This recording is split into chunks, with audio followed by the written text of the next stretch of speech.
ఈ 1000 పరిపాలనా కాలములో దేవుడు రాజుగా ఉండి ఆయన వధు సంఘాన్ని ఆ రాజైనటువంటి దేవుని దగ్గర పెట్టుకొని మనల్ని ఏం చేస్తాడు అంటే 7:18 ప్రకారం దానియేలు మహోన్నతుని యొక్క పరిశుద్ధులే రాజ్యాధికారాన్ని పొందుకొని యుగయుగములు వారు ఏం చేస్తారు?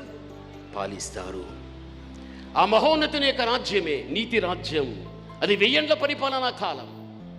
నువ్వు పరిశుద్ధురాలుగా నువ్వు పరిశుద్ధుడుగా జీవించగలిగితే 1000 పరిపాలనా కాలములో నీవు అని నీకు ఇచ్చేటువంటి రాజ్యాన్ని ఆయనతో పాటు నువ్వు పరిపాలించగలుగుతావు. ఎంత గొప్ప ధన్యత తల్లి! పరిశుద్ధత సమాధిలో నుండి లేపుతుంది.